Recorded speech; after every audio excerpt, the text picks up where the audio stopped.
गावातून पुण्यात इंजिनिअरिंगसाठी आली. पहिल्या दिवशी कॉलेज कॅम्पस बघून ती थक्क झाली. सुरुवातीला बुजरी, एकटी, पण हळूहळू तिला प्रिया, रश्मी, सोनाली या मैत्रिणी मिळाल्या. क्लासमध्ये टॉपिक समजून घेणं, नोट्स लिहिणं यात नेहा पुढे होती.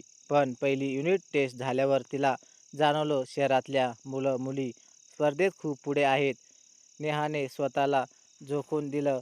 लायब्ररीत तिचं दुसरं घर झालं. कॉलेजमध्ये वार्षिक फेस्ट आली.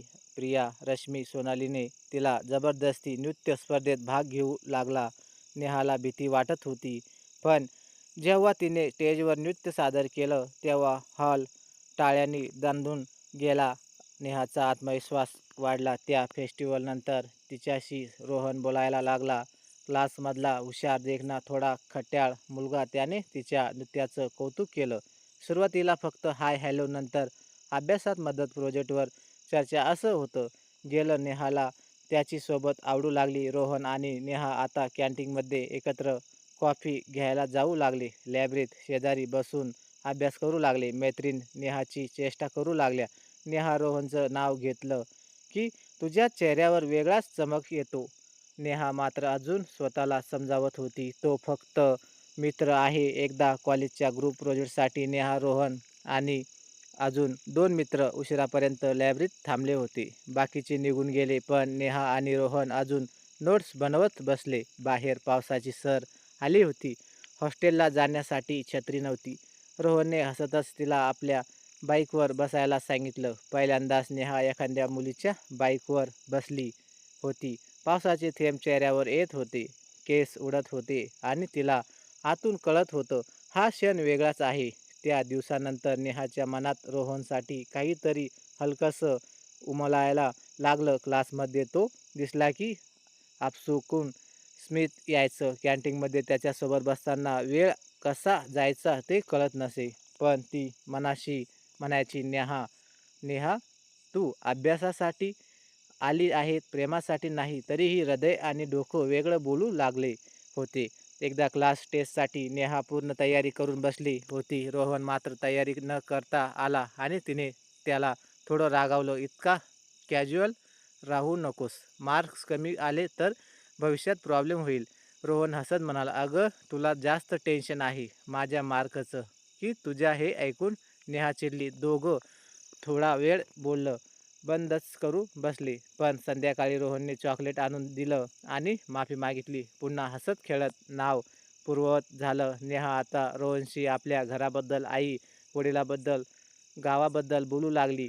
रोहनही तिला स्वतःच्या आयुष्याबद्दल सांगू लागला. त्याचे स्वप्न, त्याची भीती, त्याची हौशी गोष्टी. पहिल्यांदा नेहाला वाटलं, तो फक्त मित्र नाही, हा माझा जवळचा माणूस आहे. कॉलेजमधल्या काही विद्यार्थ्यांना मुंबईला टेक्निकल कॉन्फरन्ससाठी पाठवलं गेलं. त्यात नेहा आणि रोहन दोघं होते.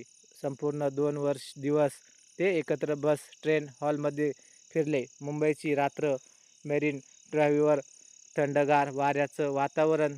तिथे नेहा आणि रोहन बराच वेळ शांत बसले होते. काही बोलत नाही, पण दोघांच्या डोळ्यातलं सगळं स्पष्ट होतं. कॉन्फरन्सवरून परत आल्यानंतर नेहा वेळीच आनंदी दिसत होती. प्रिया, रश्मी आणि सोनाली लगेच ओळखून म्हणाल्या, अगं नेहा, मुंबईला फक्त कॉन्फरन्सला गेली होतीस का? का रोहनसोबत रोमॅन्स? नेहाने चेहरा लाल करत काही उत्तर दिलं नाही. पण तिच्या डोळ्यातला चमक पाहून मित्र मैत्रिणींना कळलं, नेहाच्या मनात खरंच काहीतरी आहे का? संध्याकाळी कॅम्पसच्या गार्डनमध्ये दोघं बसले होते. नेहाला मनात खूप काही सांगायचं होतं, पण शब्द सापडत नव्हते. तेवढ्यात रोहन म्हणाला, नेहा, तुला माहीत आहे का, तू जेव्हा जवळ असतेस ना तेव्हा मला जग वेगळं वाटतं.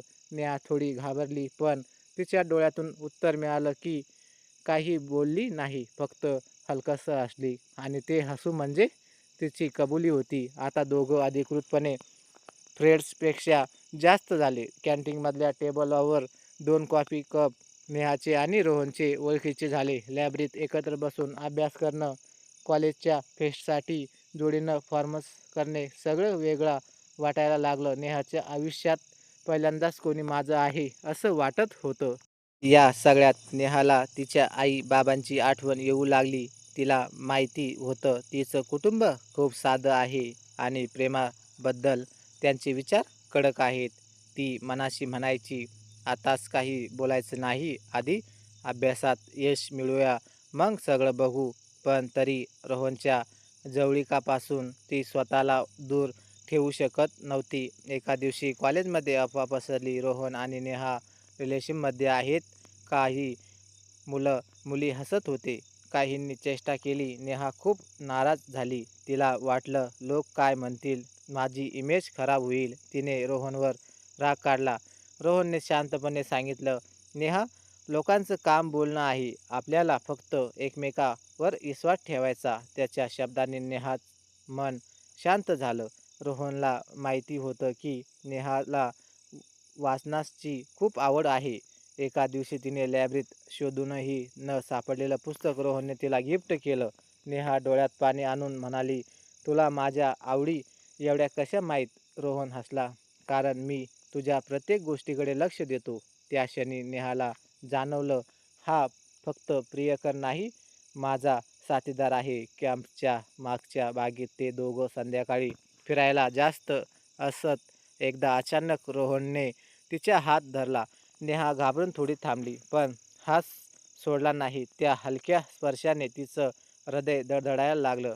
तिला उमगलं, आता त्याच्या नात्याला खरी सुरुवात झाली आहे. नेहा रोहन एकमेकांना साथ देत होते. नेहाला कधी टेन्शन आलं की रोहन तिला हसायचा आणि रोहनचा अभ्यास कमी झाला तर नेहा त्याला शिकवायची. दोघांचं नातं म्हणजे जणू एकमेकांना पूर्ण करणारा आधार होतो. कॉलेजमध्ये प्रोजेक्ट स्पर्धा ठेवली गेली. नेहा आणि रोहनची जोडी बनली. रात्रभर दोघं जागून मेहनत करू लागले. प्रोजेक्टच्या प्रेझेंटेशनमध्ये त्यांची जोडी पहिली झाली. सगळ्यांनी टाळ्या वाजल्या आणि त्या क्षणी नेहाला अभिमान वाटला, माझं पार्टनर खरंच बेस्ट आहे. स्पर्धा जिंकल्यानंतर रात्री कॉलेज कॅम्पस शांत होता. रोहनने नेहाला गार्डनमध्ये नेलं. ताऱ्यांनी भरलेल्या आकाशाखाली त्याने हळूच तिला हात धरून म्हटलं, नेहा, आय लव्ह यू. नेहाचं हृदय जोरात धडधडलं. तिने हलकेच उत्तर दिलं, मी सुद्धा. आणि अशा प्रकारे त्यांच्या प्रेमाला पहिली औपचारिक कबुली मिळाली. नेहा रोज रोहनसोबत वेळ घालवू लागली. प्रिया, रश्मी आणि सोनालीने तिला एकदा थोडं बजावलं, नेहा, आम्हाला माहिती तू खुश आहेत, पण अभ्यास विसरू नकोस. तुला आई बापाचं स्वप्न पूर्ण करायचं आहे ना? नेहाला जाणवलं, त्या बरोबर आहे, पण मन मात्र रोहनपासून दूर राहायचं तयार नव्हतं. एका रविवारी आईचा फोन आला. आईने विचारलं, नेहा, तुझं शिक्षण कसं चाललंय? लोक म्हणतात शहरातल्या मुली विचलित होतात.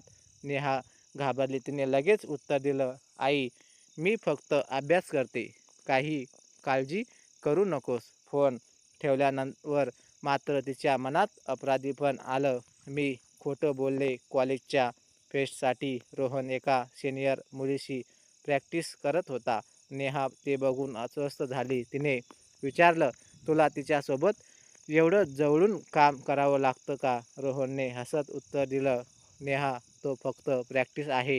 तुला माहीत आहे ना माझं मन कुठे आहे? नेहा रागावली, पण नंतर समजून घेतलं. या छोट्या गैरसमजातून याचं नातं अजून घट्ट झालं.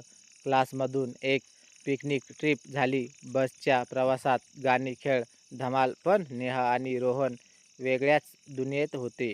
डोंगराच्या व्ह्यूपॉईंटवर रोहनने नेहाला मागून हलकेच मिठी मारली. नेहाचं मन वेगळ्याच आनंदाने भरून आलं. परीक्षा जवळ आल्या होत्या. नेहाने अभ्यासावर लक्ष केंद्रित करण्यासाठी रोहनपासून थोडं अंतर ठेवलं. रोहनला वाटलं, ती माझ्याशी टाळाटाळ करते का? पण नेहाने त्याला समजावलं, रोहन, मला माझ्या आई वडिलांच्या स्वप्नासाठी मेहनत करायची आहे. तू माझ्यासोबत आहेस हेच माझ्यासाठी पुरेस आहे. रोहनने तिला साथ देण्यात वचन दिलं. सेमिस्टर परीक्षा संपल्या. निकाल लागला तेव्हा नेहाला टॉपर पदवी मिळाली. रोहनने मार्क मात्र मध्यम आले. सगळ्यांनी नेहाचं कौतुक केलं, पण रोहन थोडासा निराश झाला. नेहाने त्याला धीर दिला, तू माझ्या जीवनाचा आधार आहे. मार्क्समुळे तू कमी होत नाहीस. कॉलेजमध्ये काही जणांनी नेहा आणि रोहनच्या नात्याबद्दल उलटसुलट बोलायला सुरुवात केली. ते दोघं नेहमी एकत्र असतात. नक्की काहीतरी चाललंय अशा अफवा पसरल्या. नेहा खूप दुखावली. तिने रोहनला म्हटलं, लोक काय विचार करतील? माझ्या घरच्यांना कळलं तर? रोहन शांतपणे म्हणाला, नेहा आपलं नातं खरं आहे. अफवांना घाबरायचं नाही. नेहाच्या घरी नातं ठरवायच्या चर्चा सुरू आल्या. आईने फोनवर विचारलं, नेहा तुला शिकून चांगला मुलगा बघून लग्न करायचं ना? नेहा गप्प पडली. तिला पहिल्यांदाच जाणवलं माझं प्रेम आणि घरच्यांच्या अपेक्षा त्यांच्यात संघर्ष होणार आहे. नेहा आता जाणीवपूर्वक रोहनपासून थोडी दूर राहू लागली. त्याला टाळाटाळाचा प्रयत्न करू लागली. रोहनने विचारलं, काय झालंय तुला? नेहाच्या डोळ्यात पाणी आलं, पण तिने काही बोललं नाही. दोघांच्या नात्यात पहिल्यांदा गंभीर दुरावा आला एका संध्याकाळी कॅम्पच्या गार्डनमध्ये. रोहनने तिला थांबवलं.